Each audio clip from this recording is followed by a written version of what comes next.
Subscribe करें doctor Sharma संजीवनी homeopathy channel को और बेल आइकन को प्रेस करें ताकि इस तरह के हेल्थ वीडियोस आपको हमेशा मिलते रहें।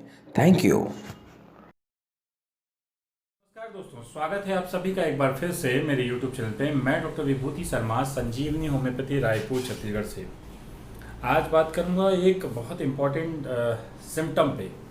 मैं जब आज घर से वापस आ रहा था क्लिनिक की तरफ तो मेरे दिमाग में एक ख्याल आया।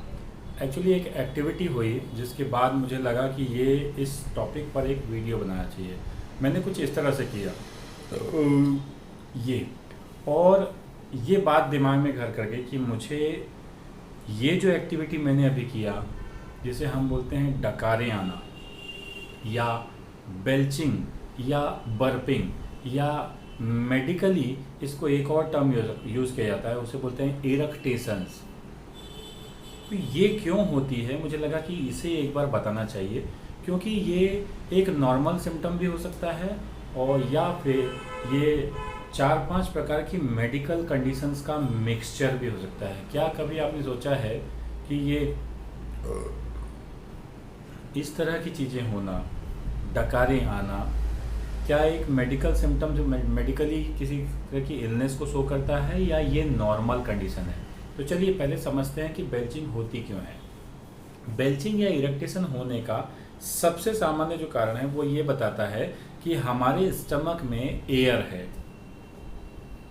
ये एक और कंडीशन बताता है कि हमारा जो अपर इंटेस्टाइन वाला भाग है, मतलब गैस्ट्रो इंटेस्टिनल ट्रैक्ट, जो जीआई ट्रैक्ट है, जो हमारा खाना पचाता है, उसका upper portion, upper GI tract में एयर है।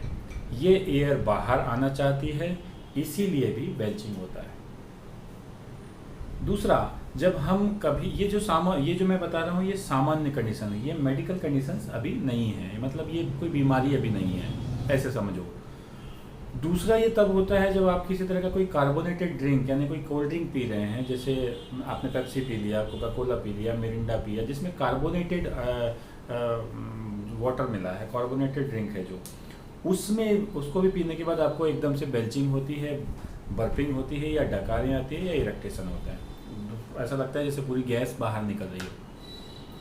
तीसरी कंडीशन, यदि आपकी ओवर ईटिंग की आदत है या आपने खाना ज़्यादा खाया है तो आपको डकारें आ सकती है।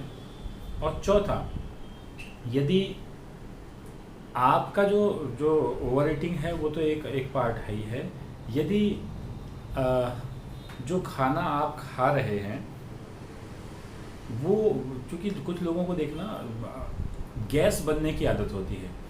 गैस बनना मतलब खाना इनडाइजेस्टेड हो रहा है, उतने अच्छे से पच नहीं रहा है और बहुत जल्दी लोग खा रहे हैं, उन लोगों के साथ भी ये होता है। और ओबेसिटी जो है, ओबेसिटी भी एक कारण है। जो ओबेज लोग हैं उन लोगों में भी ये बहुत ज़्यादा मात्रा में देखा जाता है। तो ये तो हुई एक सामान्य कंडीशन, लेकिन ये असामान्य कब होगी? असामान्य कब होगी मतलब ये मेडिकल कंडीशंस कब कहलाएगी कि बेल्चिंग का जो सिम्टम है या इरेक्टेशन या डकारें आना जो लक्षण हैं वो यदि एबनॉर्मल हो रहा हो, मतलब इस कंडीशन के अलावा भी कोई कंडीशन आपके साथ चल रही है, तो वो मेडिकल कंडीशंस के अंतर्गत आएगा। और ऐसी 4 से 5 कंडीशन ऐसी है जिसमें ये जो सिम्टम है ये आपको मिलेगा। अब ये मुझे अभी क्यों हुआ? मुझे अभी इसलिए हुआ क्योंकि एक मैंने मीठे का टुकड़ा अभी थोड़ी देर पहले खाया, लेकिन मैंने पानी नहीं पिया। तो इस कंडीशन में भी आपको बेल्चिंग हो सकता है। अब समझते हैं मेडिकल कंडीशंस क्या है। तो ऐसी 4 से 5 मेडिकल कंडीशन है। पहली मेडिकल कंडीशन है GERD, gastro intestinal reflux disorder, या गैस्ट्राइटिस या गैस्ट्रो इंटेस्टिनल रिफ्लक्स डिसऑर्डर, जिसमें आपका पेट ऊपर की तरफ रिफ्लक्स करता है, एसिड कंटेंट को ऊपर की तरफ भेजता है। इसे GERD, gastro intestinal reflux disorder कहते हैं। गैस्ट्रो इंटेस्टिनल रिफ्लक्स डिसऑर्डर में भी बेल्चिंग आता है, पहला लक्षण होता है, लेकिन उसमें एसिडिटी के साथ आता है, जलन के साथ आता है, और हर बार जब भी होता है तब जलन होती है। तभी आप गैस्ट्राइटिस के बारे में सोच सकते हैं। दूसरा उसमें जो लक्षण होता है GERD में, वो आपको पेट में जलन महसूस होगी, सीने में जलन होती है, इरेक्टेशन होगा, सीने में जलन होगी और अपच की यानी इंडाइजेशन की कंडीशन होगी, तब ये GERD का केस है। दूसरी कंडीशन जब होती है तो ये होता है हिएटस हर्निया की कंडीशन में। अब ये हिएटस हर्निया क्या होता है इसको समझते हैं। हिएटस हर्निया होता है जो हमारा आहार नाल है, आहार नली आमाशय में जुड़ती है। आमाशय का एक पार्ट और जो आहार नाल जो गई है, ये गई है डायफ्राम के बीच से होते हुए। डायफ्राम के बीच में एक छेद है, ये डायफ्राम एक तरह का यहाँ पे सेपरेशन है, एक मस्कुलर लेयर है, मोटी सी लेयर, जो हमारे फेफड़े की कैविटी को, मतलब रेस्पिरेटरी जो ऑर्गन्स हैं उसको हमारे एब्डोमिनल ऑर्गन से, पेट के अंगों से दूर रखता है। रेस्पिरेटरी अंगों को पेट को उनके अंगों से दूर रखने का काम, सेपरेट करने का काम डायफ्राम करता है। अब डायफ्राम जो है उसमें से होता हुआ हमारा विंड, ये जो इंटेस्टाइन है, ये आहार नली है जो आखिरी में जाके इंटेस्टाइन बनती है। आहार नली डायफ्राम के बीच से जाती है और नीचे पे आता है स्टमक, अमाशय। यदि हमारा अमाशय ऊपर की तरफ आउट पाउचिंग हो जाए डायफ्राम से जस्ट ऊपर कुछ सेंटीमीटर्स, कुछ मिलीमीटर से सेंटीमीटर की डिस्टेंस में, तो जो कंडीशन होती है उसको बोलते हैं हर्निया। हर्निया दो प्रकार के होते हैं हिएटस हर्निया में, एक स्लाइडिंग और एक रोलिंग। तो ये वैरायटी है कि वो किस साइड में गया या ऊपर की तरफ मूव कर गया। तो पहली कंडीशन आपसे समझे कि GERD के केस में, एसिडिटी के केस में एसिडिटी होती है। GERD भी एक तरह का जो सिम्टम प्रोड्यूस करता है वो बेल्चिंग का सिम्टम प्रोड्यूस करता है, एसिडिटी के साथ प्रोड्यूस करता है। दूसरी कंडीशन जो मैंने बताई वो बताई हिएटस हर्निया के केस में। इन दोनों केस में लगभग सेम सिम्टम। यहाँ पे सीने में जलन मिलेगी, एसिडिटी मिलेगी, डकार मिलेगी जिसको हम बेल्चिंग या बर्पिंग बोल रहे हैं, लेकिन एसिडिटी के साथ खट्टी डकारें आ सकती है। ज़रूरी नहीं है कि डकार खट्टी आए या नॉर्मल आए, या जो आपने खाना खाया उसी की डकार आए।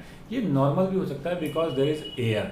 बट यदि ये एसिडिटी और जलन के साथ आ रही है और सीने में दर्द हो रहा है इस पोर्शन में, तो समझ जाइए कि you are suffering with GERD और hiatus hernia like symptom. Acid peptic disorder जो होते हैं, पेप्टिक अल्सर या गैस्ट्रिक अल्सर जिसको बोलते हैं, या डिओडिनल अल्सर भी होता है। पेप्टिक अल्सर दो प्रकार के होते हैं, जो पेट के छाले होते हैं, डिओडिनल यानी आंतों में, और स्टमक में अमाशय के अल्सर। तो ये दो प्रकार के अल्सर हो सकते हैं, उसमें भी ये चीज़ें हो सकती है। तीसरी कंडीशन आती है फूड इंटॉलरेंस। यदि किसी तरह का कोई भोजन आप करते हैं और वो जब भी करते हैं तो आपको प्रॉब्लम होती है, तो एक तरह के फूड के एक वैरायटी से या किसी एक टाइप से आपको इंटॉलरेंस हो सकता है। फूड इंटॉलरेंस के केस में भी आपको बेल्चिंग, बर्पिंग या इरेक्टेशन हो सकता है। एक और कंडीशन है जिसमें ये प्रॉब्लम आती है बर्पिंग की या बेल्चिंग की या इरेक्टेशन की, वो है लैक्टोज इंटॉलरेंस। किसी भी दूध या दूध से बने प्रोडक्ट या डेयरी प्रोडक्ट में जो शुगर है, डेयरी प्रोडक्ट, ये डेयरी प्रोडक्ट से नहीं है, डेयरी प्रोडक्ट की शुगर से लैक्टोज इंटॉलरेंस होता है। मतलब इस डेयरी प्रोडक्ट में या इस डेयरी प्रोडक्ट की शुगर में लैक्टोज शुगर जो होती है उसके इंटॉलरेंस की वजह से भी आपको इरेक्टेशन या बर्पिंग या जो बेल्चिंग है वो होता है। इसमें भी सिम्टम्स आपके एसिडिटी के साथ आ सकते हैं, लेकिन इसमें पेट में फूला फूला लगता है, मोशन थोड़ा सा डिस्टर्ब इसमें मिलता है लैक्टोज इंटॉलरेंस के साथ। नेक्स्ट जो कंडीशन है, जो एक इम्पॉर्टेंट कंडीशन है, वो आती है सीलिक डिसीज में। अभी सीलिक डिसीज क्या है? Coeliac disease is a kind of inflammatory condition. इसमें आपके जो डाइजेशन है वो बहुत ज़्यादा हैम्पर होता है, बहुत ज़्यादा डिस्टर्ब होता है, लूज मोशंस आपको होते हैं, ये इंटेस्टाइन में होता है।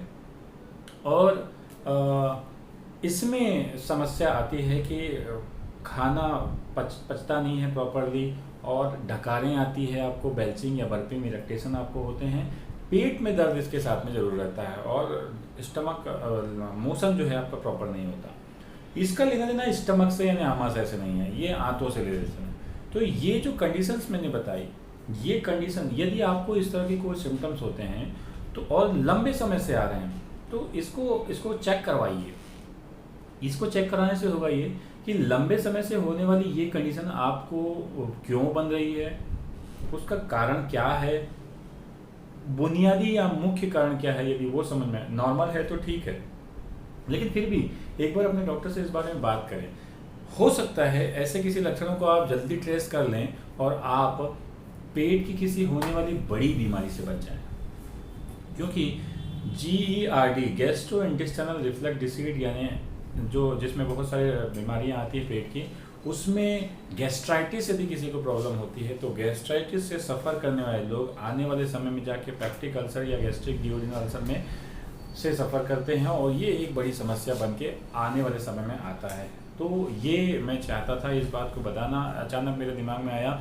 हमारा टॉपिक आज कुछ और होने वाला था, लेकिन मैंने सोचा कि इस बात पे मैं आपको बताऊं, और आज काफ़ी लेट हम लोग ये शूट कर रहे हैं, 9:45 बज गए हैं। तो आशा है आपको ये वीडियो पसंद आएगा और बात समझ में आएगी जो मैंने बताने की कोशिश की है। जिस तरह से आप चैनल को लाइक कर रहे हैं, सब्सक्राइब कर रहे हैं, वैसे ही लाइक सब्सक्राइब करते रहें और लोगों को करवाएं, उन्हें हेल्थ के वीडियोस मिलते रहें, और बेल आइकन प्रेस कर देना जाते जाते, ताकि आपको ऐसे वीडियोस जो बेसिक वीडियोस हैं जो आपकी जानकारी के को बढ़ाएंगे और मेडिकल नॉलेज को बढ़ाएंगे, ताकि आप अपनी बीमारी को समझ पाएँ। Stay healthy, stay blade. Thank you for being with me on this video. जय हिंद, जय भारत।